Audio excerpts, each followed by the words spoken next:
Hello everybody, Brad Johnson here. Thank you so much for joining me for this wonderful online presentation that we're going to be talking about today. That is going to feature Adronis, as Adronis is going to be coming in here very shortly and sharing perspective on unleashing God mind. So it's a very, very powerful interaction that we're going to have today.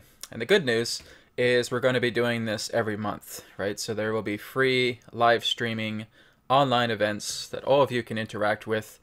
We are going to have live Q&A happen after the presentation today, so it'll be about the second half of today's interaction. And today's interaction will be between around an hour and a half, an hour and 45 minutes, somewhere around there. So before we officially get started today, I just had a couple of announcements that I firstly wanted to take care of.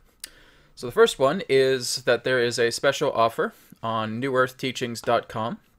If you go into the Sessions tab, and if you order any particular session within the Sessions tab on the website, you'll get 20% off any session within the Sessions tab. So all you do is you order the session of your choosing.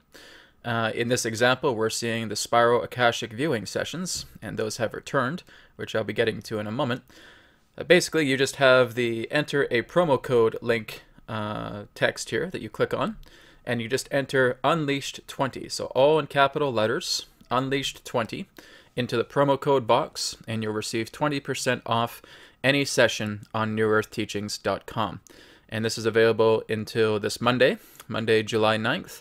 So again, 20% off as a thank you to all of the viewers that are with me today on this webinar. So again, feel free to visit newearthteachings.com, grab a session, and again, you'll get 20% off that session with the promo code Unleashed20. And of course, that leads to very exciting news relating to the Spiral Akashic Viewings. So the Spiral Akashic Viewings was a session that I was doing a few months back. But what happened was I really overloaded the session a lot. There was just so much that was happening inside the session, and it basically took almost like an hour for me to finish up one session, and it got really, really intense accessing the Akashic records and having such a demand for that. So I have spent some time in completely refining the Spiral Akashic Viewing, so you're getting some really exciting information relating to your soul archive, understanding more about your soul's Akasha, also being able to look into healing insights, intuitive healing insights, looking into your body, being able to do kind of like an intuitive scan of it, and giving you insight in regards to how the physical and energetic body can be uplifted a great deal further. And then finally, there is higher self-guidance, so tapping into the Akashic records, tapping into your higher self, and if there is a message for you.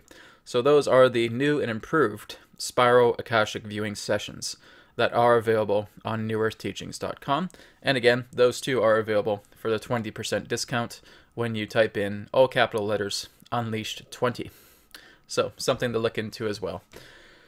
So again, this will be happening every single month. So we will have a free event in August, September, and continuously down the road. So I'm really looking forward to today's event. Adronis has talked a little bit about the God mind in the past, and so he's going to be going into greater detail today. Once we're finished the presentation, then we'll be moving on to Q&A. So everybody that is in the chat room right now, welcome everybody. Thank you so much for being here. And we're going to have some questions later on. So if you do have a question right now, just feel free to copy that. And then once we get into the Q&A, go ahead and paste it into the chat. That just makes it easier for me. So I'm not going up and down the chat looking for some questions. So this is just what I recommend everybody. Just save your questions until we get into the Q&A section, and then it'll be a lot easier to find them on the Q&A chat. Okay, so now I'm going to go ahead and bring Adronis in. And again, he is going to be talking about unleashing God mind. So I'm really much looking forward to this, and I hope you all enjoy it as well too. So I'll just take a quick glass of water, and then we'll go ahead and bring Adronis through. Also, what I noticed what happens as well too in the last month's private session, last month's live event, there was a bit of a lighting problem, right? So I basically just have one of my lamps right here. Hopefully it maintains the light. If you guys notice that there may be a little bit of darkness, that's just the sun moving across the sky. So I'm doing what I can to make sure that I stay illuminated so you don't see me talking from the shadows, right? All right, so I'll go ahead and bring Adronis in, and we'll get started with Unleashing God Mind. Here we go.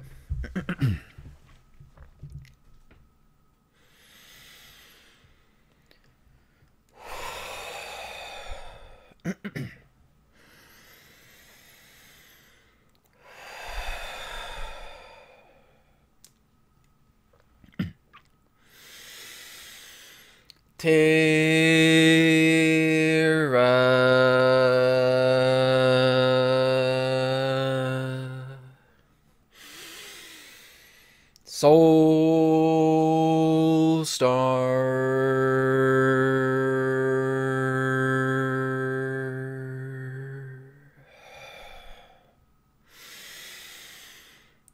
Sirius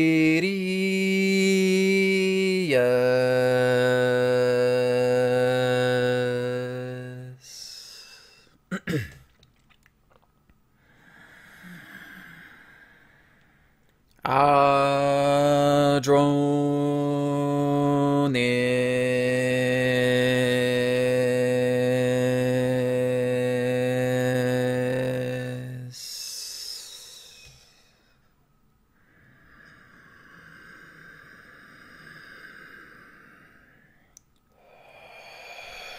We are here at this time. We bid you greetings and thank you very much for the opportunity of this interaction today.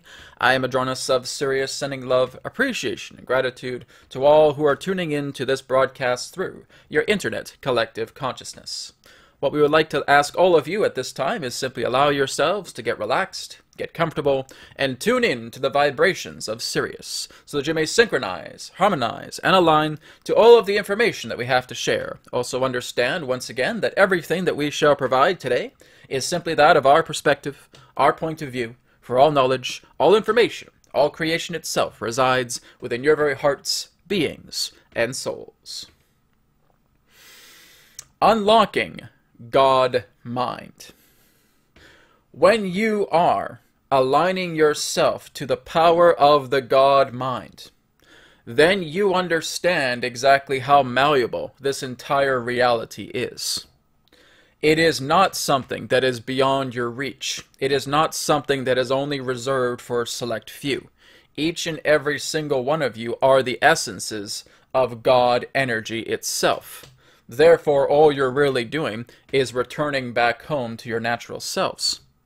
So when you are accessing the God Mind, this is something far, far, far more lucid, more vivid, more malleable as it relates to what you create, as it relates to what you manifest, as it relates to what you perceive. Now, many of you are already just starting to touch very gently a very, very small fraction of the God Mind. We'll put it in this particular type of example. Do all of you feel in some way that your days are speeding up so fast? If any of you have answered yes, then you've been able to touch the God Mind. Because when you are in the God Mind, time does not have a grasp on you. It does not grab your hand and saying, hey, you have to be here. When you're accessing the God Mind, you are so completely connected together within your presence that the aspect of time, as it were, flows together so quickly that you feel that after doing one or two simple tasks, half the day is over, or 3/4 of the day is over, or almost the entire day is over.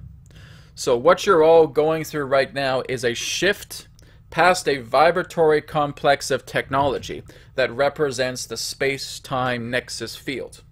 And so time, yes, is a field. And so when you are working past time, you are existing inside your own domain. Now, for the logical-minded, if they basically just kept their eyes and their focus on the clock, the seconds would still count down in their own appropriate duration. The minutes would still continue, the hours, the days, the weeks, the months, etc. It's not that that is changing in that way. It's that what you have become in regards to your own creation space is that you have developed yourself past a time field. And through that passing of a time field, you've come into your creation nexus. By being part of a creation nexus, you're now able to work together to where time does not have a hold on you. It does not grasp you in that way. In order for you to do this, this is a grasping of a creative mind, of a God mind. That you're busy painting a picture, that you're busy playing a video game, that you're busy working on your car, that you're busy meditating, whatever it may be. But time passes so quickly because you are immersed in some type of state of focus. And all of those examples are a state of focus. And so when you're going into that state of focus, you will notice that all of a sudden when you come out of that focus and you come back into your day, it feels like many hours have passed. To you, it only felt perhaps maybe like a few minutes, a half hour, an hour. But you're noticing that so much of your day has passed throughout the time field. This again is you creating your own field of creation. And this is what many of you are doing. In fact, we have seen through this conduit that many of you have been sharing, this day has gone by so fast, this month has gone by so fast, I can't believe it's now the end of the month, it just feels like the beginning. Well, again, that's you entering the God mind. That's you accelerating your consciousness, accelerating your focus, and becoming so immersed into that state of concentration that time no longer has a grasp to you. So if all of you feel that right now, congratulations, you've just touched a fraction of the God mind by doing that. So what we are here to share with you today is being able to get an understanding about how you're able to fully access the God mind. Because it's not something that's beyond your power. It's not something beyond your focus. It's not something beyond your ability. Firstly, you must understand what a God mind is. It is the overseer to all of creation. It is the overseer of all manifestation. It is the overseer of everything that you perceive. And when you are coming into the God mind, you're not just involving yourself as the involvement creator, like a small child that's placed in a sandbox and is basically starting to create all these sandcastles with a pail and a shovel. What you're actually doing is you're overseeing the creation of everything that exists within the bubble of the infinite to work together with you. That is the God mind. So it is not personally involved creation. It is the aspect of overseeing creation, allowing through command to devise the infinite working together with you. That's the God mind. So, to access this God mind is going into a very deep state of calmness, of neutrality, of relaxation, like a meditation state. And you're following the breath, breathing in, breathing out, nice and slowly, nice and fully. And you're feeling yourself become softer.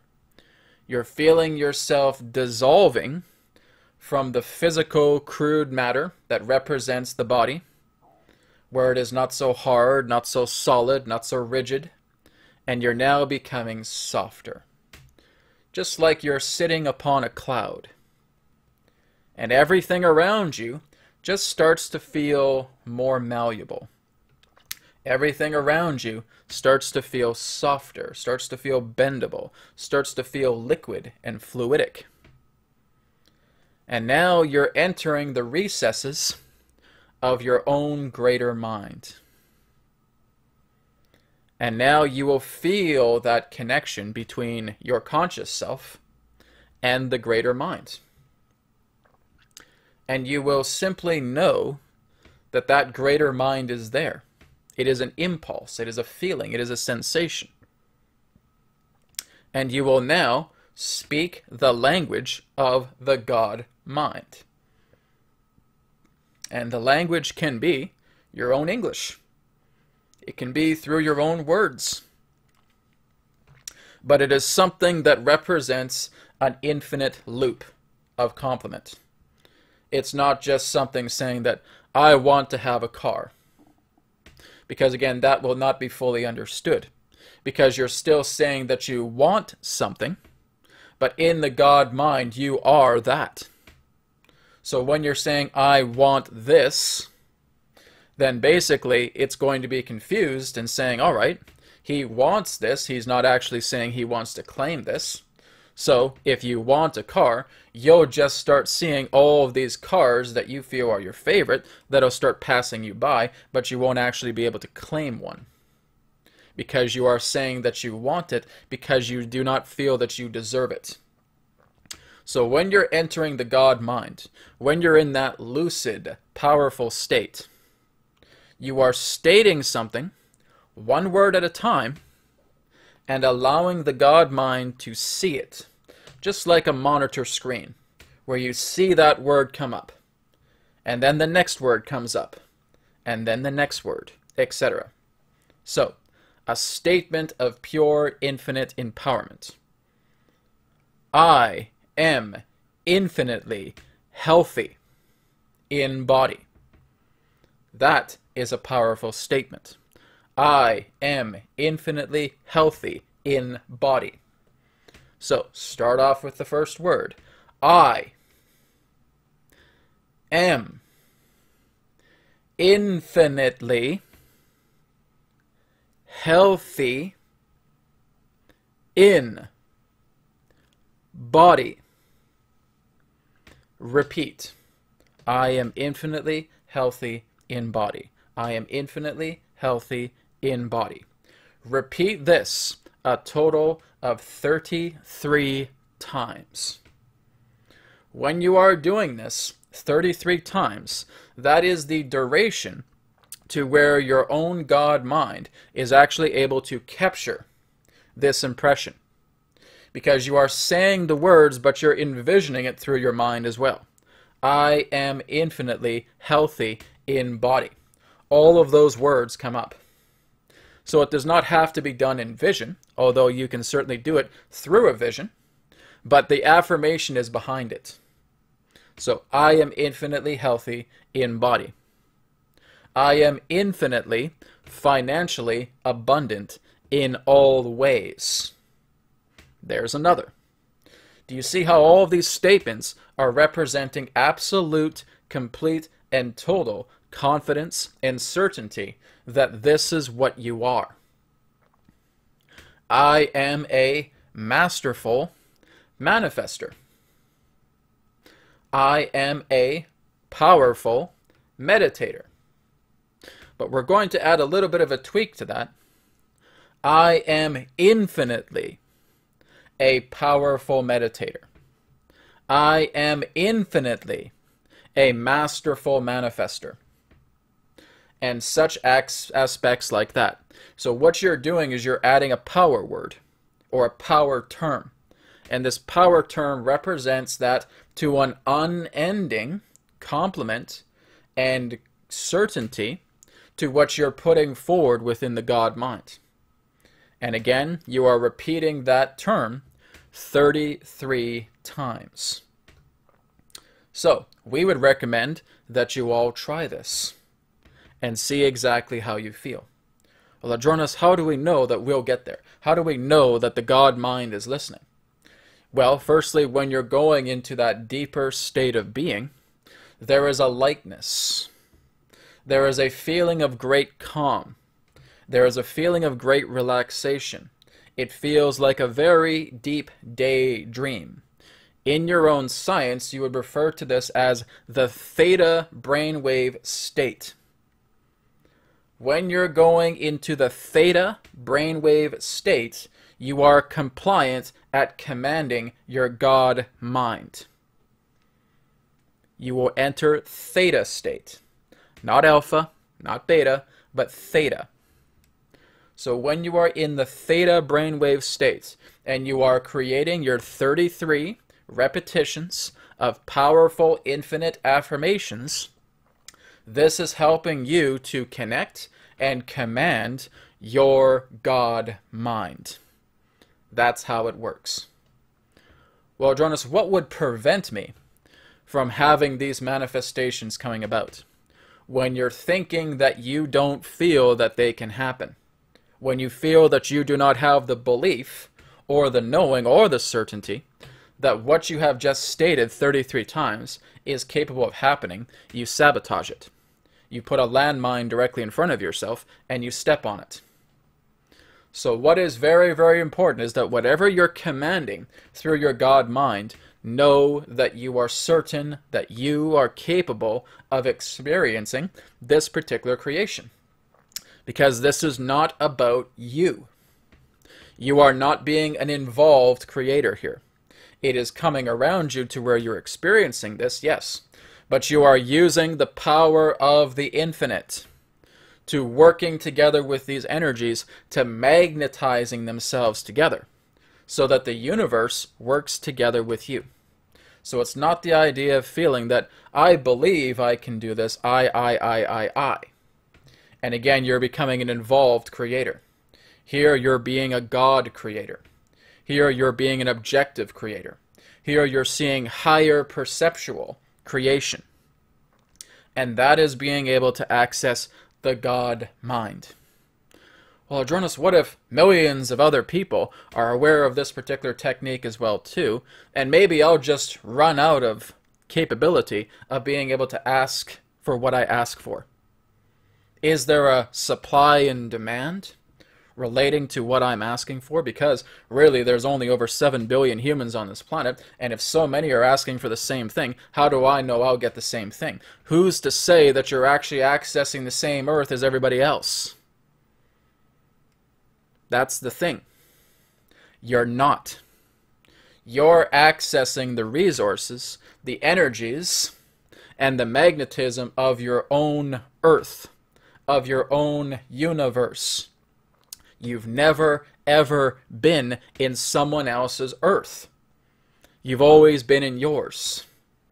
So you will uniquely receive all of the energies that are commemorative of the affirmation that you have stated 33 times based upon your own understanding and knowingness of certainty that this can happen. And you do not need to worry about supply and demand.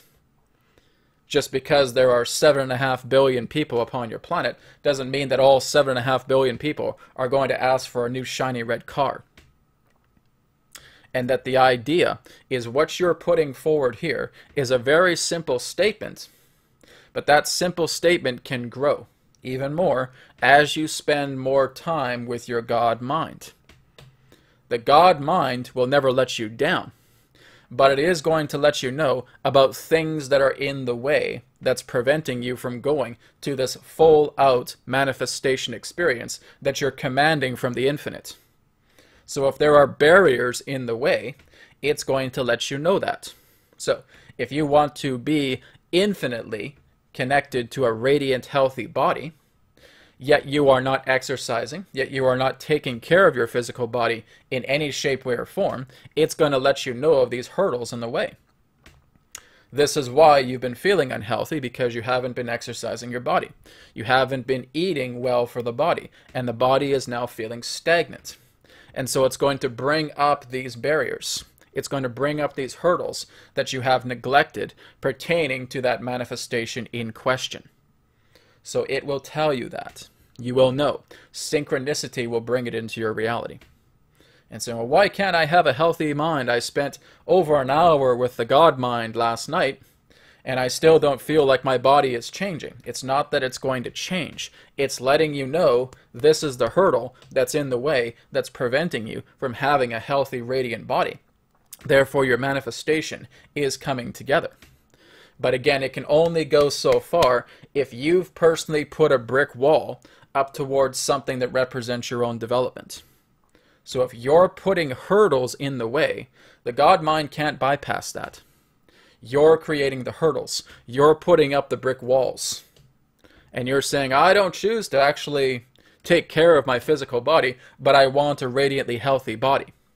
It is no more different than the contradiction. I want to be a great swimmer, but I never want to dive in a swimming pool. That's the idea here.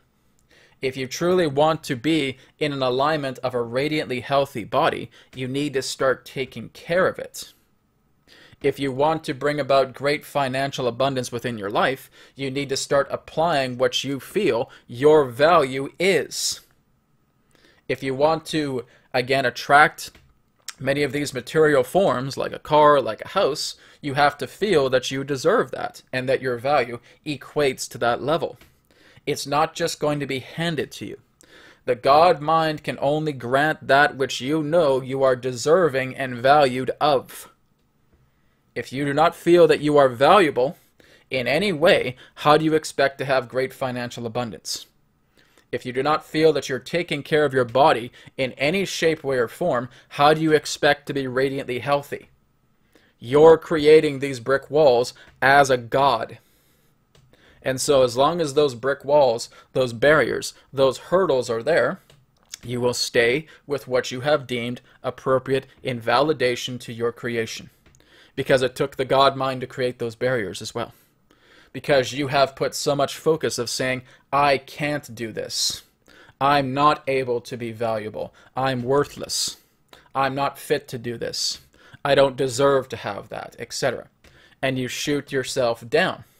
And so these brick walls start hitting there because it was the power of a God that put those brick walls there in the first place.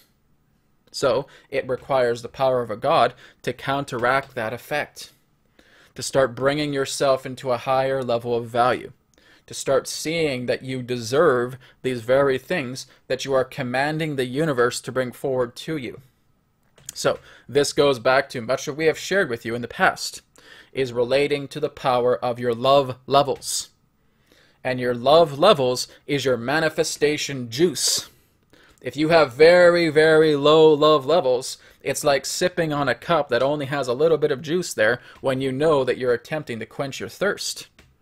You don't have enough love energy within that glass to counteract all of this lack energy. And that's really the way to look at it. You have lack energy and you have love energy, and they're all created from the same force. They're all created through universal manifestation, through your will alone. So you can be sipping out of your lack container as much as you want and feel yourself that you're nothing, that you're nobody, that you're worthless, that you don't deserve love, that you don't deserve to be appreciated, and you can keep sipping off of that, or you can take the liquid out of that glass and start filling up your love. I do deserve this. I am complimentary as a creator. I am valued. I am a loving being. I can compliment myself through simple acts of kindness on a daily basis. Thanking yourself for very, very simple things. Getting up in the morning, getting dressed, making breakfast, being able to know how to operate a car, being able to know that you have your own property, being able to know that you can meditate, being able to know that you can perform this certain task that you consider to be your work. All of these simple acts of kindness, when you are complimenting yourself upon them, build up your love juice. Your love levels now start to go higher. You're no longer sipping out of the cup of lack. Because lack is what creates trauma. Trauma is what creates these harsh, dense emotions that are messengers telling you, hey, you are completely out of alignment. You need to look at this. So you can either sip on a very big, super large gulp of lack, or it can be love. But here's the thing. If your cup of lack is so large and you go to the God mind, God mind's only going to tell you of the obstacles that you've personally put in the way that's obstructing you from allowing yourself to experience that manifestation you've commanded. It's like a king that's sitting on their throne, and they're ordering their soldiers, go over to that next territory, go through that kingdom, and claim that throne for me. The soldiers are telling the king, we can't. There is an impenetrable brick wall upon that kingdom. I don't want to hear excuses. Come on, you can go ahead and do it. And they can't do anything.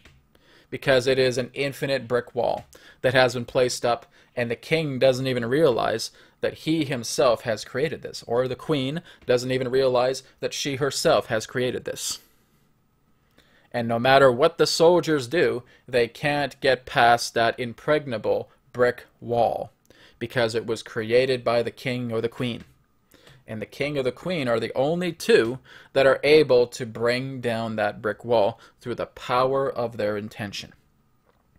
So, if you are constantly putting yourself down, thinking that you're worthless, thinking that you cannot accomplish this, then that's what's going to create the very stagnancy, preventing you from allowing your manifestation to be shown, to be experienced, and to therefore live through that. So, it's about being able to look at your levels of lack, your levels of love. The more love that you have, the more that you see everything within reality. The more that you truly live as a God. And what that means is being able to surpass everything pertaining to modern society, pertaining to rules, to conditions, etc. You see a greater outlook. Because what the God mind is fueled by is the power of feelings. Feelings is what's going to allow everything to unfold in your life as long as you're able to listen to them. We're not talking about emotions, we're talking about feelings. So the feeling that you know this is what you have to do, because emotion has not yet touched it. Emotion is the greater intensity as it would compare to feeling. Emotion is that which has been stacked up for quite some time and is therefore being unleashed. Feeling is that instantaneous sensation that you know you're getting. So when you step outside, all of a sudden your body feels the chill and says, get a jacket.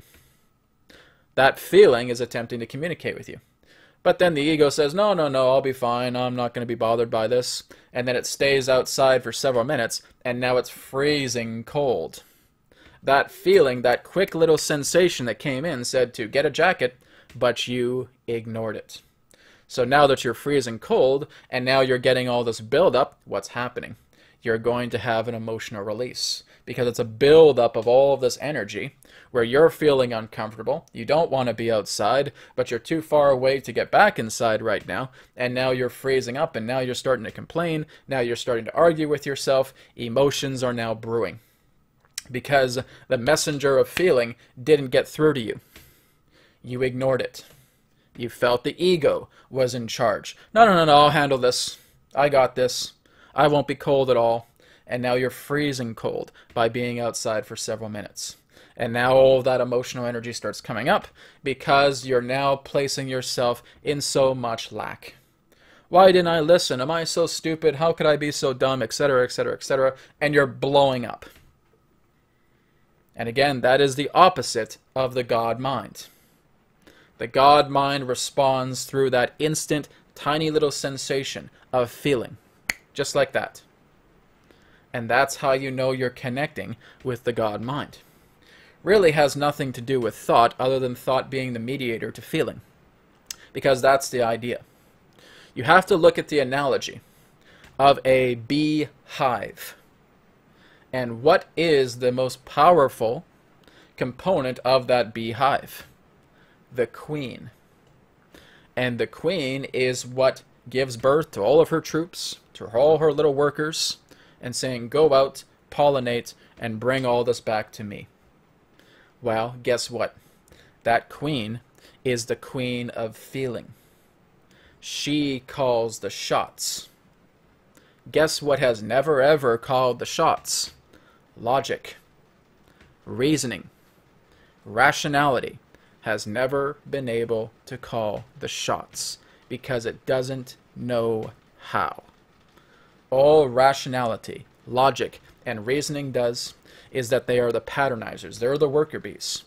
They are going out on command to the feelings that the queen bee is associating to all of her workers.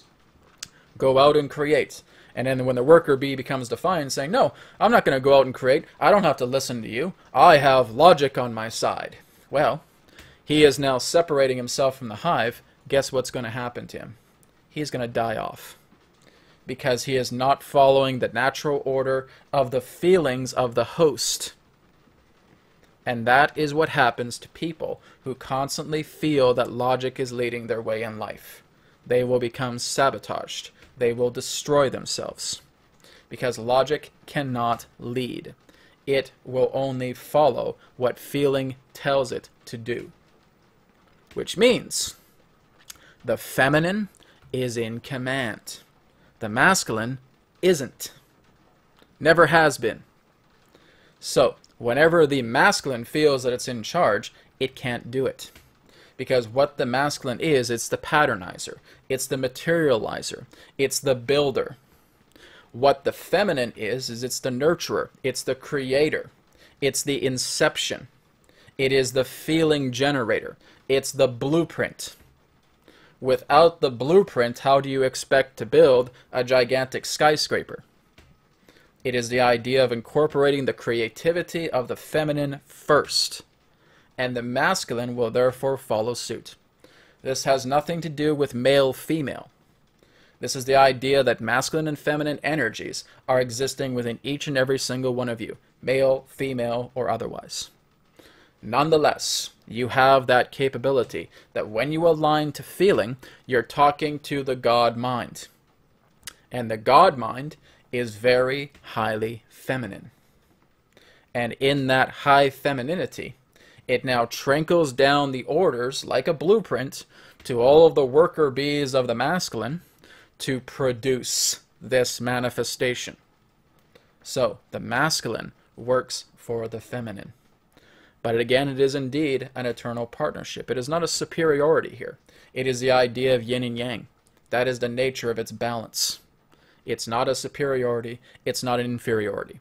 The feminine simply is the energy that creates. Just like when you're looking at the element of water. When you're telling the element of water to be as solid as earth, it can't do that. It's water. It's liquid. It's soft. It's nourishing. It brings life in its own way.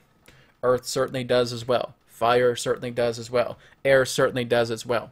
But telling the feminine not to be nurturing is like telling water not to be liquid. That's its nature. That's how this works. And the masculine energy is the builder. It will take all those patterns and it will devise its own ability to create, to bring it into material. That's what the masculine excels at. So when you are working together with the masculine, ensure that it's taking orders from the queen so that the worker bee masculine is able to go out and do its own task. Because you are both of those equations. You are the masculine, you are the feminine. Through each of you, male, female, otherwise. All of that is together. When you understand the nature of this formula, you'll understand how to create. Because we certainly could hear from people who are very much gung-ho in the religion of science and saying, oh no, Adronis, logic is what's going to create. Reasonability is what's going to create. And that's why you're looking at the universe from such a limited point of view. Because you're only looking at it as a material universe, and that is 0.000000001% of what the universe actually is. Because of the faith so many have to the religion of science. And we do mean that literally, that it is a religion. When you're actually able to look at it as a neutral standpoint, you will invite consciousness into it. Therefore, you will have consciousness science, spiritual science. And that is both hemispheres, the masculine and the feminine, coming together. Now it no longer has to become a religion because it's open to all ways of expressing itself through the material world and through other realms unseen. That is the true nature of spiritual science, of consciousness science. All right? So when you are working together with the God mind, the infinite is at your command.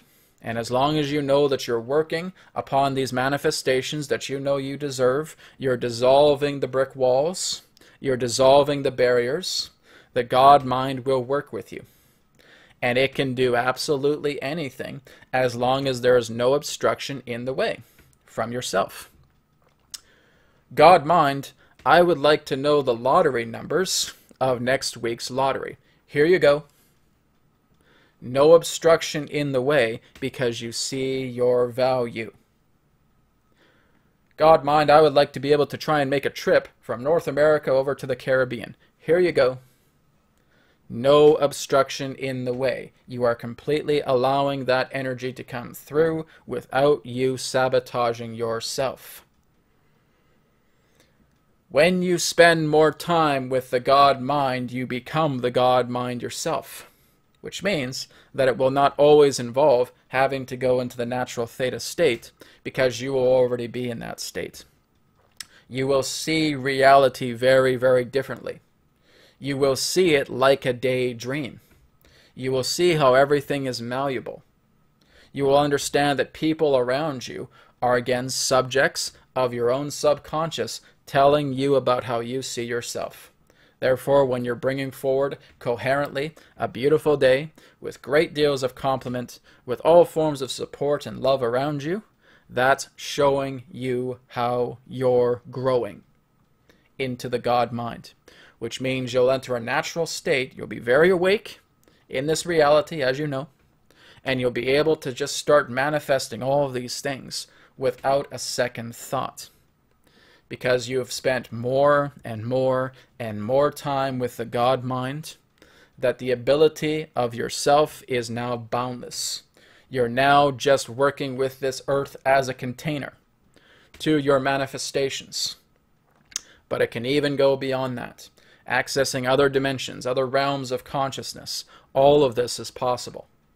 But it's the idea of knowing that you are completely integrating yourself as the God mind. Whether it's acquiring financial abundance or not, who cares?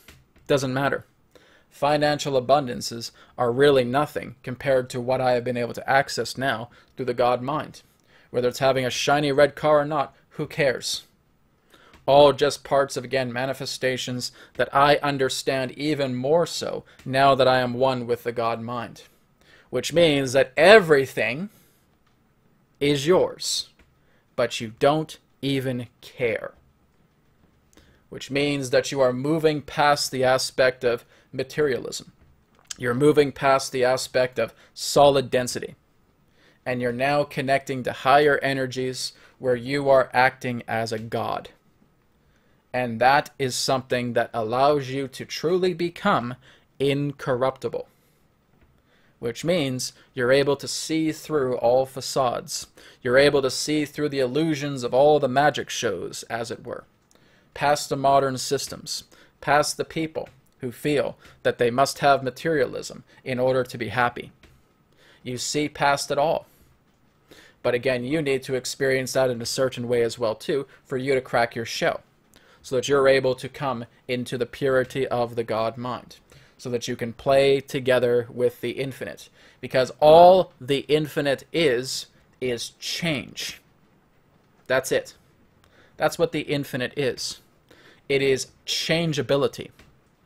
When you're looking at the infinite, you're looking at all of these different branches, all of these different avenues, all of these fractals that represent different branches of change. Here's the thing about the infinite. It's impermanent. Which means the infinite is not actually forever. It's an impermanent thing. So, you're not here to learn about all of the possibilities of the infinite, even though they do exist, even though they're a part of you. But that is where God's domain exists. It exists as emptiness, therefore creating form. And looking at all the possibilities that that form has the capability to exist through the concept of change through a creator. As we have stated before, godliness is not the ultimate state. It is only the ultimate state as it pertains to creating. Like a child in the sandbox where they know they can build everything, they can build every single possibility of that outcome. And they can go along there infinitely. Who cares? The true aspect of being comes not from the infinite, but from foreverness. Foreverness is a permanent thing. And that foreverness can be labeled as truth. And truth is an endless, unchanging, empty void. Nothing. And that is permanence. That is the finite. And within the finite exists the impermanent infinity. Things that can die. Things that can change. Things that can shift. Things that can mold. Things that can be malleable. Things that are fluidic. Everything that is infinite will die. And we mean that in the way that it is susceptible to change. Because there will always be those other patterns that you will look at through the aspects of the infinite, but because it is aligned to the state of change, it is not able to become permanent. Because you are constantly brewing change as a means of adjusting your antenna. The infinite is designed to die. Because of all the perceptions, because of all the fractal patterns, because of all of the branches that it extends to. Just like the branches of a tree, there is a mighty tree in your backyard that sprouts many branches.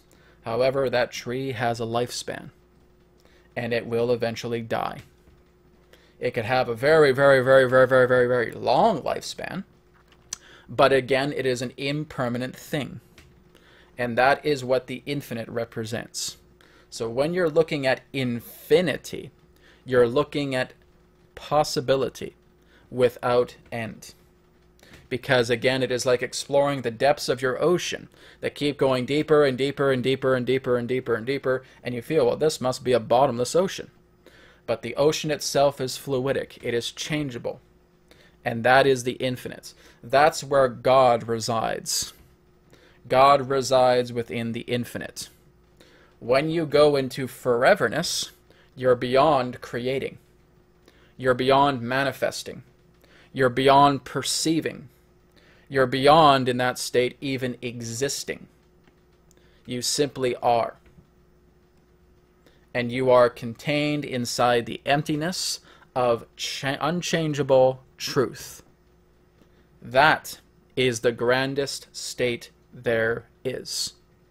And there are many names for this. There is the absolute, there is the nothingness, there is the now, there is the void, there is the Tao. All of that represents this very empty void, this null space, to where it is not even a space. It simply is. And it is unchanging.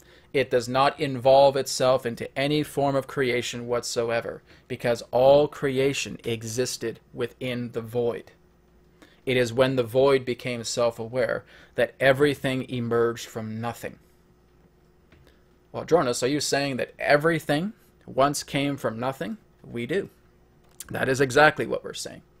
If you want to get a full glass of water, what do you need first? An empty glass. If you want to paint a beautiful masterpiece upon a canvas, what do you need first? An empty canvas. If you want to build a large towering skyscraper upon a beautiful state of land, what do you need first? That empty land. Everything emerges from emptiness. That, again, is what the true nature of God is. It is emptiness. It is not form. Form itself is the byproduct of emptiness's will that manifests it together into being to, again, assert some type of realization, recognition of itself. But again, the aspect of godliness will always be empty. It will not be full. Full is the distraction. Full is the aspect of matter itself materializing as a message to telling you what you're capable of. Form will never understand, will never show you the entirety of your being. It can't. Because it's only an extension of your being. It is not the wholeness of it. When you're looking at the wholeness, you look at the emptiness. You hold up that empty glass and you look at the emptiness within inside. Behold that which is God. That is what God is. Therefore, the manifestations of wholeness of material are the extended branches of God. But if you are looking for God through the fulfillment of material, you're not going to find that God. Ever. It is only when you understand the emptiness within yourself, the true emptiness to where all creation resides, the unchanging truth of yourself. That is the pure being. That is the absolute. That is the null. That is the Tao. All of that represents the absolute, the forever, unchanging, endless, empty void. So now you're looking at infinity in a very different way. It's an impermanent thing. Really, it doesn't matter. The only thing that is ever true is your permanence, is yourself as emptiness, as the absolute. And that is the container that holds within it the infinite. And that's what you are. You're all this sphere. And on the outer edges of that sphere comes that which is the absolute. Everything within the absolute is infinite changeability of an impermanence that represents that understanding. So, play with the God mind. Play with the infinite because it's just being in a sandbox anyways. Look into all the possibilities of yourselves through the expressions that you do. But remember that what you truly are is undefinable, has no term, cannot be objectified, cannot be labeled, for you are the essence of permanence, truth, and absoluteness.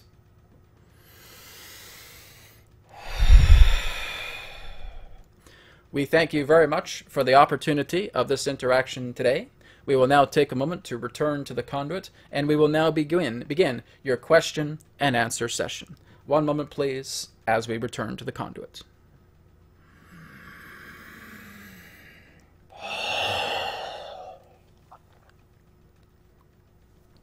Wow.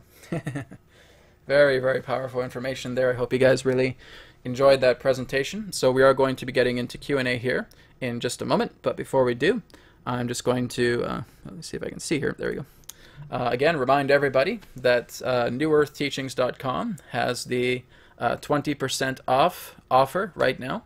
So again, when you order a session from New Earth Teachings, just type in Unleashed 20, all in capital letters, into the promo code box there, and you'll receive 20% off any session on newearthteachings.com. Again, this offer is available until Monday, July 9th, and of course, it is the return of the Spyro Akashic viewing sessions, completely refined, brand new, and I've already done a couple of them. They feel absolutely amazing doing them with others. So again, that is also available for the offer here, 20% off the sessions on New Earth Teachings.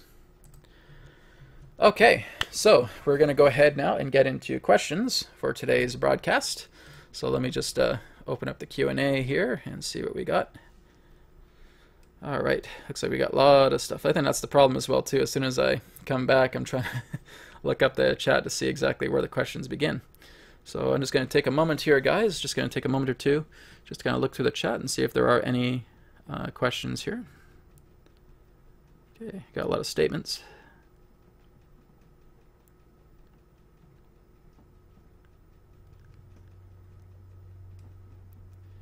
Okay. Just a lot of statements, so that's good. Let's see, going down the list here. Okay, here's one from Love444. I believe we can all agree that the question that we need to know from Adronis is, how do we obtain theta? Okay, so the theta brainwave state, how is that achieved? Okay, well, Adronis will share that. One moment.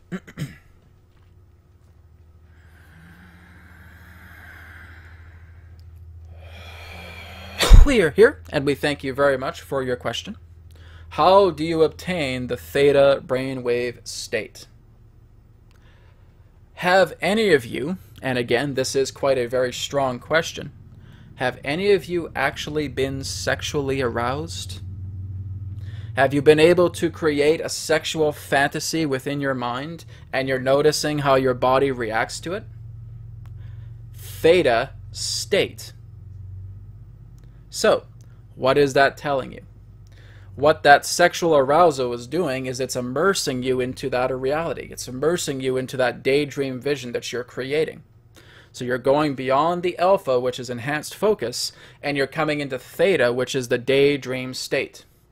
Another example is sitting upon your couch and dreaming of having a food item, maybe a tasty cookie, whatever it may be, and your mouth starts to salivate because you're thinking of that delicious food item. What state did you enter? Theta state. You're all doing this all the time. You go into the immersion of your daydream and your body starts to react to it. So whether it's sexual arousal, whether it's arousal through taste, whether it's arousal through sight, arousal through smell, arousal through hearing, arousal through touch, whatever it may be, it is the arousal. It is the reaction that your body creates because it feels it's actually immersed in that dimension of your own vision, of your own daydream, theta state. So when you're going into the God mind, your body is reacting to this great state of calmness, of relaxation. It's feeling this blissful energy flowing through it. And as we stated, it's like laying on a cloud. You feel soft. Your reality feels so malleable. You feel godly because you feel that just through a wave of your hand, you could change everything around you. That's the theta state. So, working together in the power of your own daydreams, the power of your own visions, to where your body is convinced it is reacting to itself in that appropriate dimension, is the connection to the theta wave state. All right? We thank you very much.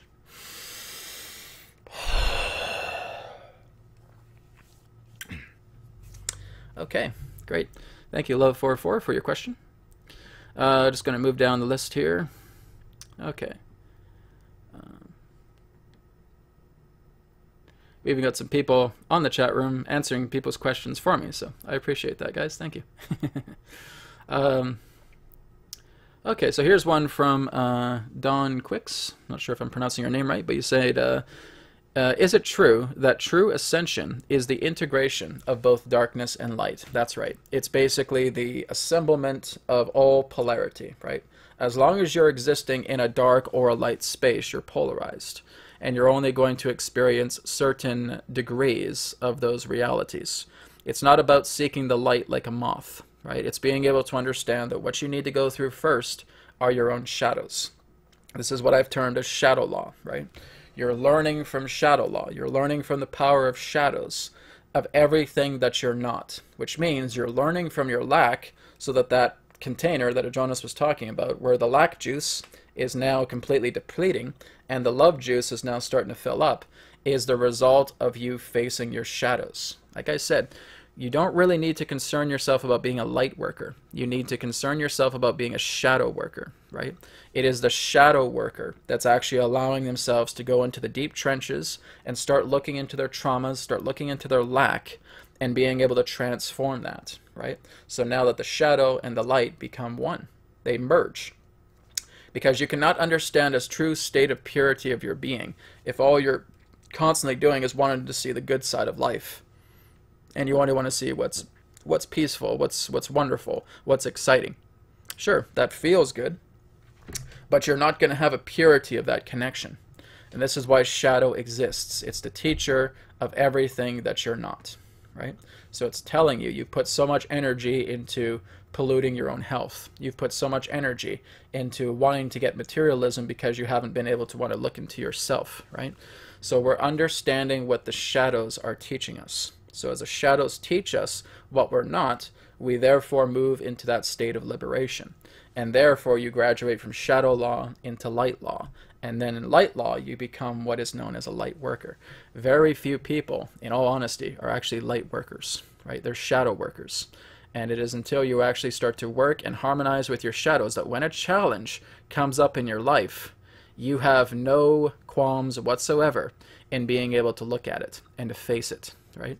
That's what makes a powerful liberator. That's what allows great purity to come in.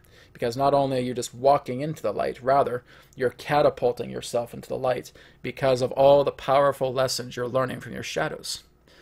Shadows have everything to teach you. Light has nothing to teach you at all. Because all light is it's the aspect of the wisdom complex. It's the idea of you simply becoming the example of a polished marble, like a polished gem, right? That polished gem has been refined, it's been taken care of really good, it's been completely nourished, and it's been polished, so it's sparkling clean. But what about those times to when it wasn't, right? We were just looking at a cheap old rock, right? And it was dirty, it was scratched, it was all of this, right? We needed to take our own skills and refine it into something beautiful. That's why when we're looking at the refined pearl, that refined gem, it has nothing to teach us because it's already reached that state of perfection. It is the idea that when we're looking back at that rugged, chipped away, scratched old piece of rock, we learn everything about it. And we learn more about it as we put it through the process of cleaning it and polishing it into a fine gem, right? That's the idea. You learn everything from your shadows, not from the light, right?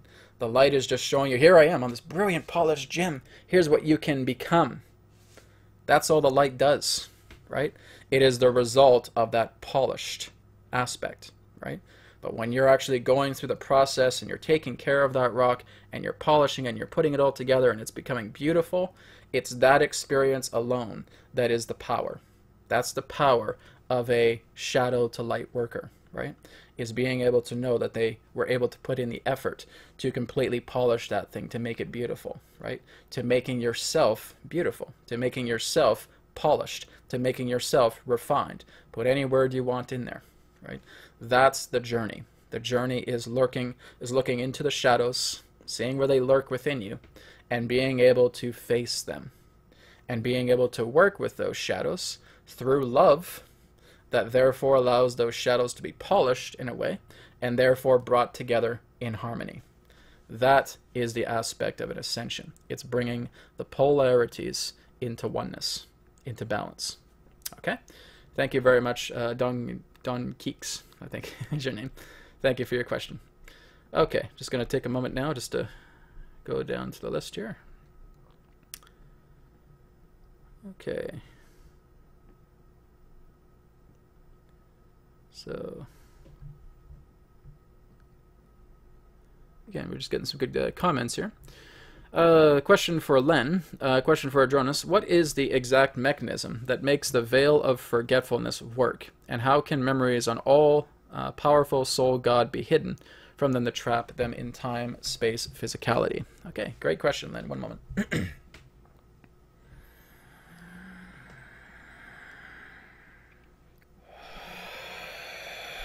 We thank you very much, Len, for your question. As it relates to forgetfulness, this is only created through karma. That's the whole idea. You can only really forget much about yourself when you give something very little value. And therefore, that is what's creating this aspect of what you would know as blank slating. Now, what you will notice with many of your children that are being born upon your planet right now is that they're actually quite able to remember other lifetimes that they have had on this planet. Simply because the frequency veil that has basically initiated that bombardment of quote-unquote amnesia or forgetfulness is now starting to weigh very, very thin. And because there is a thinness of veil, not only do your new children have a much more higher concept of much of their other lifetimes, but you're starting to feel that as well too.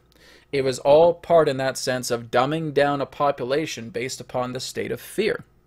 And having that state of fear and creating that forgetfulness and having yourself focus on physical matters is what prevents you from looking into many of your other lifetimes. In fact, many of you have already had many of these glimpses of other lifetimes, but you've given no value to it, and so it becomes forgotten. You just think it's the dismissed imagination. You think it's fantasy because you spend so much of your time focusing on physical matters, focusing on the imprints of physical life. And that is in that sense, the old system was able to do this. By being able to broadcast these frequencies of fear, being able to broadcast this greater atmospheric frequency that basically kept you in a trance state. So that's basically how it has worked in times of old. But those frequencies are no longer playing the same effect anymore because your planet is going through change. It's immersing itself more with the infinite. It's opening itself up. It's opening these gates. And these gates are now allowing all this infinite energy to come in and allowing transformation to take place. And so now the veil is thinning as a result of that. So many of you already have memories of other lifetimes. You've just dismissed them as fantasy or something that is unimportant. But that is available to you. It's because, again, when you're in a trance state, you focus based upon what the theme of that trance represents.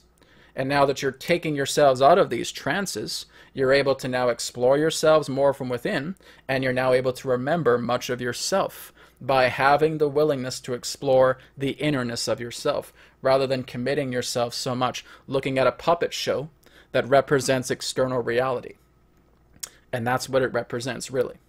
So the ability for you to remember yourself is all about being able to snap out of your external trance and coming into yourself.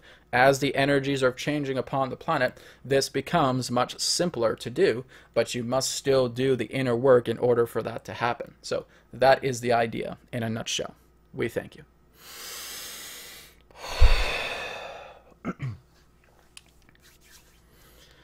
Okay, so we'll take a moment here. I'm just going to scroll down the list again.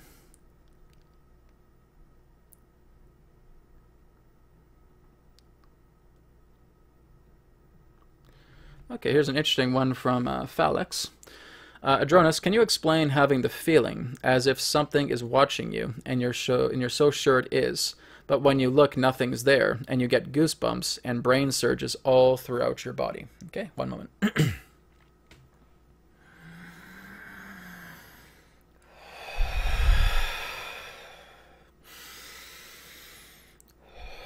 We thank you very much, Phallex, for your question.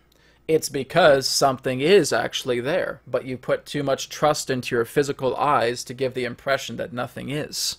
This is again why much of your external senses are much more of a distraction than they are a liberation, because they've only been tuned to focus on the external, which means you have the ability to internally retune your external senses so that they are actually able to pick up internal activity that you can therefore perceive externally.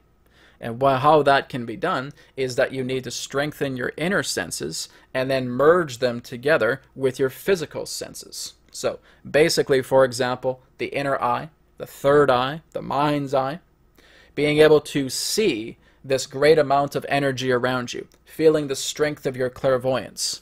And now imagining two cords connecting from the pineal gland, from your third eye chakra, and connecting directly to your eyes. And being able to perform meditation, breathing in and breathing out that energy. So you're taking what you would consider to be the imaginative energy of your third eye and cording it to your eyes, and being able to create that impression of energy cycling through your eyes so that your eyes therefore have the same compatibility. And again, this is on an energetic level. They in fact teach this in many different ancient schools throughout your East, is that you're able to have natural physical sight associated together with clairvoyance all the time, clairaudience all the time, clairgustance all the time. even claircognizance, the ability of instantaneous knowing, that you're picking that up on a natural basis. So when your body is actually reacting, your body is telling you something is there. But because you put so much dependency on your external eyes, oh, well, nothing is there, so it must be nothing. That, again, is the aspect of logic. It doesn't know what to do. But when you look into your inner feminine, and the feelings are guiding you, you know that something is indeed there, and you can tune into it with your inner senses as you strengthen them. And as they become stronger, you can make them more compatible with the external based upon the idea of the example we have just shared. Here's the thing. Don't always expect an immediate answer from another being. Have some common sense and start practicing this yourself. And as you start doing this, you will see how this is approachable. You will see how this can be done. Do not feel you must give your power to somebody else and saying, oh, Adronis, or oh, this and that, or oh, this other person, please teach me how to do this, and then you don't even do it. Really look into the common sense of yourself and work with the inner exploration, and you will be amazed about what you are able to discover. Because when you're actually able to take these particular exercises and apply them to yourself, it shows you how serious you are. We will say that quite a few of you here on this broadcast are really just curious about these things, and you really just want somebody to tell you how this can all be done. And again, such a thing is pointless because you're not willing to do the work yourself. It's very important that if you want to understand all of this, you're doing the work yourself. It's not about lip service. Brad and ourselves here are not just here to give you this complimentary lip service so that you can just feel comfort and addicted to the aspect of the words, because that's not the point of this transmission. It's to helping you go into yourself and developing these things yourself, taking responsibility yourself, doing these things yourself, creating these things yourself, being the God mind yourself. We can't give that to you. Nobody can. You have to make this journey true to yourself. And when you come to us, you are following the aspect of guidance that you are committed to working with. And that, again, is why we're here. Just being guides for you. Not telling you how you must do this and us trying to put this into you ourselves. That can't be done. You have to have the will, the passion, the true effort of yourself to go within and do the inner work. That's how all of this can be done, rather than constantly looking at it through the aspect of words and lip service, which will get you nowhere. We thank you.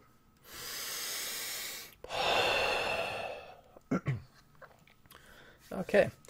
Yes, and that's a very good point that Adronis makes as well, too. Like, guys, everything I do in these videos, I explain because I am very, very passionate in going inside and doing a lot of these things. And this is what I'm here to do, right? So when people are very, very, committed to developing their inner being, this is why I do the work I do, right? This is why they come to me. This is why they're paying me to helping them out, because it is a service. Just like when you're really, really committed to wanting to work together with a yoga teacher, you know, you're going to pay that yoga teacher to really getting the depths of your yoga down, right?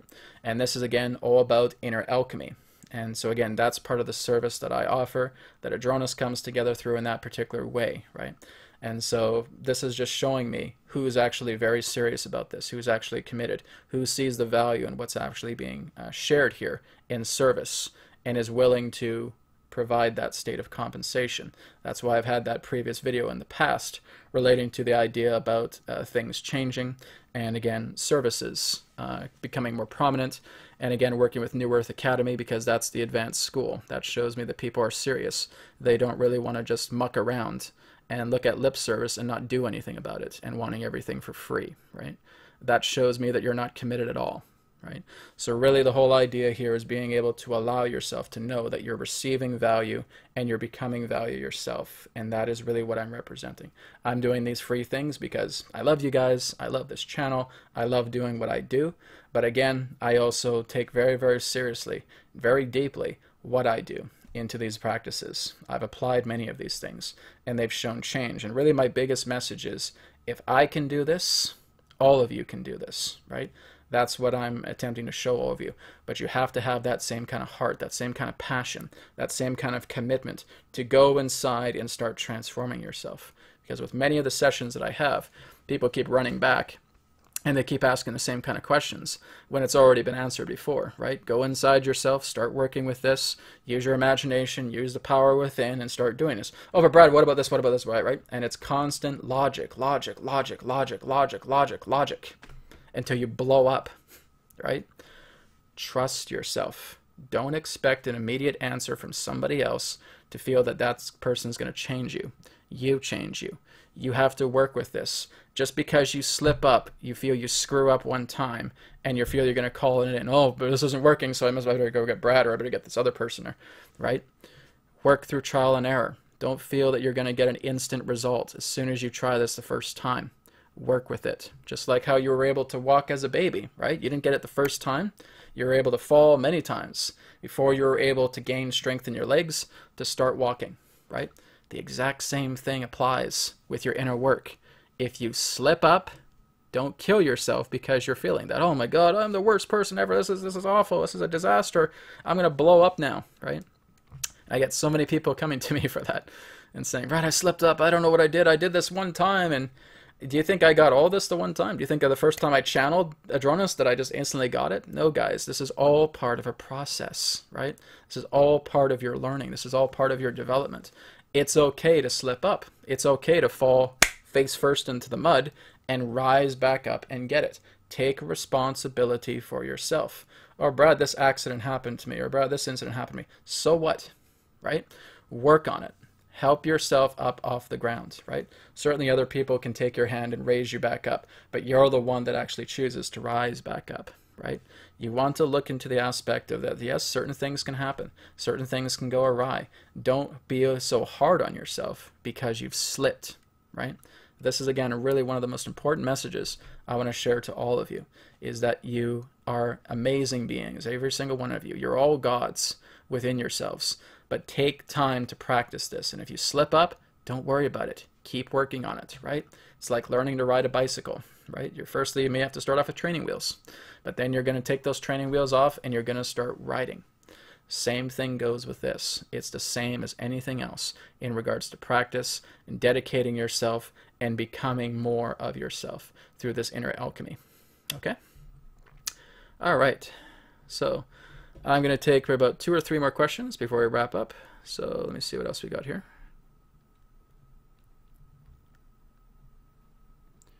Okay. All right. Well, I'm getting some other kind of unrelated topics here, guys, but that's okay. We'll see if I can get one here. Tom Madness says, question, can you talk briefly about the star Alcyone as the star of divine order? Well, that again is a perspective, really. Really, when you're looking at the Pleiades, because I've done a lot of work looking into Alcyone from what Adronis has shared as well too, it is certainly a bright star. It is certainly a gateway star. It actually helps to bring in a lot of souls on the blue ray energy that come into this reality. It is also a place of great learning, right? It is one of our master stars, you could say. One of you could say like a great masterful soul academy, where the beings that come from those stars are very, very enlightened souls.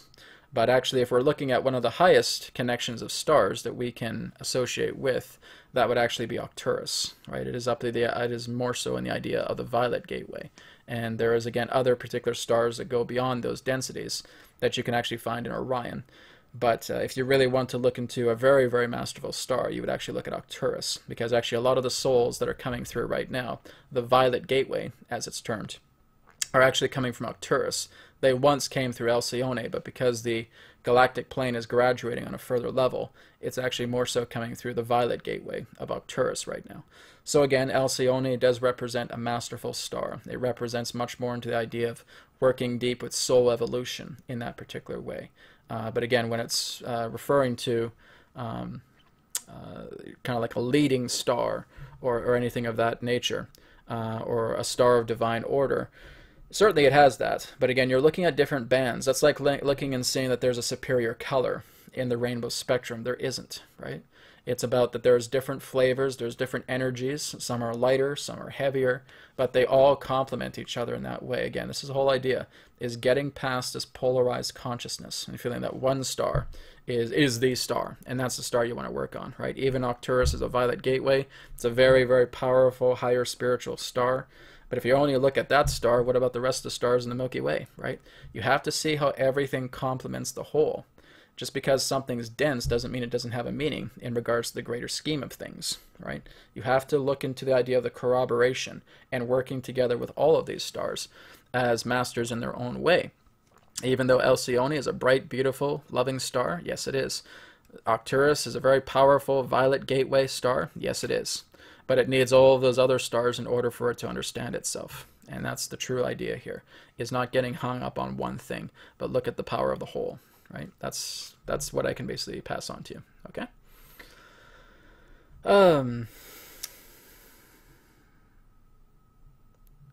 Okay, so here's one from Wendela. The new children get many vaccines and are Ritalin, etc. And can they overcome all those toxins and reach their real destiny, or they are lost and availed by this? Well, again, you're generalizing this idea, right? Because really, when you're feeling a new child comes into the world and you're vaccinating it, it's really up to the idea of the parent of working together with that child. That child is still learning. He or she is still learning about their world. Right, so it's about being very conscientious about this. I mean, a lot of research has already pointed that vaccines aren't great, and looking into drugs, pharmaceutical drugs that are basically trying to dumb down children, right? And so parents have to take a responsibility for that as well. Absolutely, there's all kinds of information that you can find online that helps to detoxify those vaccine toxins and well, pharmaceutical drugs, psychedelic drugs, more so the true drugs, or the true substances, not drugs, I would say. But again, you want to just be responsible as a parent, right? If they're very young children, they're still learning about their world, they're still learning about how everything works, they're still trying to make sense of a lot of memories they have, because like I said, a lot of children come into this world completely fully aware of a lot of their lifetimes, right? And so when you get pharmaceuticals involved and they start vaccinating and putting the needles in them, start putting pharmaceutical drugs in them, yeah, that's going to dumb down a lot of their knowledge. Of course, it's reversible, but why get involved with that in the first place, right? You want to be very, very conscientious. Just share with parents, do your research, do your work, really look into what these vaccines are made of, because it's no more different than if I was to take a syringe and just putting it into like a puddle of toxic waste, right? And then putting it in, so here you go, guys, I got the elixir to immortality right here, right? You want to look into what is actually in that stuff, right? And then be conscientious of working together with your children to ensure that they are not getting polluted, because again, the media, common media, is telling you, oh, it's good to vaccinate your children, right? You want to be very aware of that. You want to make sure you know what is inside these vaccines. And if you don't, then it's just creating a state of ignorance and just being a subservient slave and being obedient to these ideas, right? So even as a kid, I was vaccinated, right? I was vaccinated as a kid. And throughout all these years, I've been detoxifying myself. I think I'm coming along pretty well. But yeah, I had parents that were not informed in that way as it relates to vaccinations, right? So you want to be smart, you want to be intelligent, you want to work together with that, you want to dive deeper into the research and actually know what is actually being put into your body, and therefore having the common sense to transcend that, right? Not to give it to yourself, not to give it to children, because again, rarely will you ever find a pharmaceutical company with your best interest in mind, okay? So I'll leave it at that. So again, it's kind of a catch-22. All right, so I'm going to take one more question, guys, before I wrap up. So I'm just going to go down to the bottom of the Q&A. Okay, so here's one from Asim. Question for Adronis. Can you tell us what is the so-called grand divine plan for humanity, and how exactly does the human experiment affect and assist the rest of creation? Okay, one moment.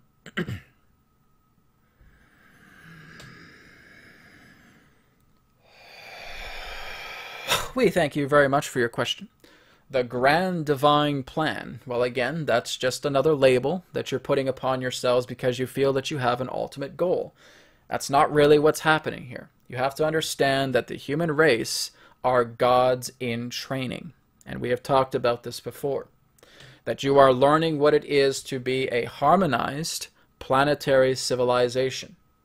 As you start to work together in harmonizing and balancing your own planet, yourselves, working together, and working with yourself, you will reach a certain level of graduation. That graduation will therefore take you on a galactic level, where you have family members, mentors, associates, working together with you to giving you an understanding about how the galaxy works. And through those times, you will work together, and therefore being part of a galactic crew, a galactic federation, you would say, where you are going to other worlds and doing very much what other civilizations have been doing here. Humanity, again, has a very unique trait to it, and is that you are, again, complete masters of contrast, is that you have explored all the extremes, to the very, very highest positive, to the very, very lowest negative, and you have all of this experience. And that much of the galaxy will indeed learn much about your extremes of experiences, for you will become teachers, you will become moderators, you will become helpers, you will become engineers of other worlds. This is all part of a very common graduation process that allows a planetary civilization, many in that sense who are at the brink of disaster, who have decided to change their ways so that they could evolve further. Humanity is no different. It's the idea that, yes, you have a great contrast of emotions, of experiences. You are indeed a god race, but there's still much for you to do. To take care of this planet, to work together with her, to complement her rather than attacking her, to work together with her rather than trying to destroy her, to work together with yourselves rather than constantly playing blame games, rather than pointing your own aspects of insecurities at one another, and taking responsibilities for yourselves and learning how to work as a unified God race.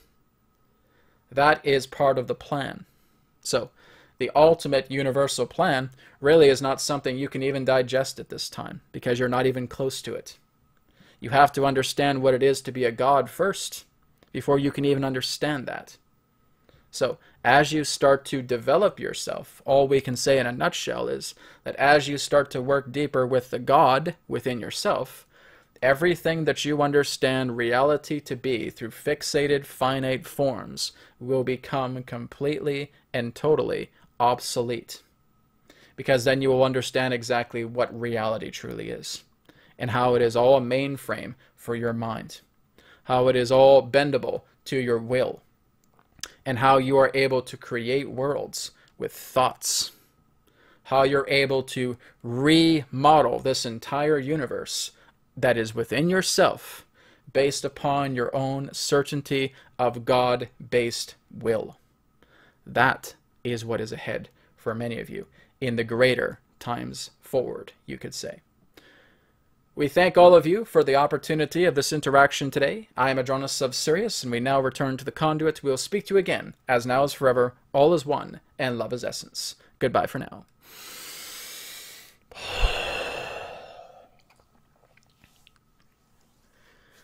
All right. Well, I want to thank all of you today for all of your questions. Thank you so much. They were great questions. I really, really appreciate it. And so, before we go, just going to mention once again for you all, feel free to go newearthteachings.com. Sessions are available, 20% off. Enter Unleash20 into the promo code box and receive 20% off any sessions on newearthteachings.com. That includes the new Spyro Akashic Viewing session that is also on the website right now. So like I said, this is going to be a monthly thing where there are going to be more free monthly events coming forward and some really great topics to discuss. And of course, all of you have the opportunity to ask questions to myself and to Adronis It's very, very exciting. I always love doing these events. And again, all I want to share with you guys is just really, really look into the power of your own commitment. When you really start to go into these energies and you really start to work with yourself and you're not afraid of falling down. It's okay to fall down, right? And that's, again, so much of the type of people that I've worked with. You know, Brad, I'm afraid to fall. I'm afraid to fall flat on my face and go right into the mud, right? You're able to pick yourself up. Even if someone's holding your hand, you're rising yourself back up, right? Don't be afraid to fall. Really work on committing yourself, because once you understand this, once you understand the passion of you going into yourself and understanding all of these particular manifestations that you yourself can create, and you're taking responsibility for yourself, you know, reality just isn't the same as we thought it was. That certainly has been happening for me, right? A lot of the work that I'm doing, again, is part of my own self-evolution, looking into these things. Okay, great, I can't wait to practice. This is going to be amazing, right? And it does, right? And you guys can have the exact same feeling, but again, all different experiences based upon your passion and intention. You know, there's way more people out there that can do this far better than I can, right? And they just have that passion and that drive and that commitment to make this something absolutely incredible out of themselves. And that's just what I encourage everybody to do. I'm certainly doing it, and I'm super happy when I hear other people saying, Brad, I'm doing so much inner work. And, oh, man, that's great. That's great. Hey, brother. Hey, sister. Let's talk. This is going to be fun, right? Those are the kind of people I love to interact with. People who know that they're doing their inner work. And that shows great promise. And it's definitely something relatable that we can discuss either in sessions or in other means as well, too. Okay. So thank you so much, everybody. Thank you for tuning in, and I will see you again next month for our next live stream free webinar. And I look forward to speaking to you again in another perspective of the now. Take care. Namaste.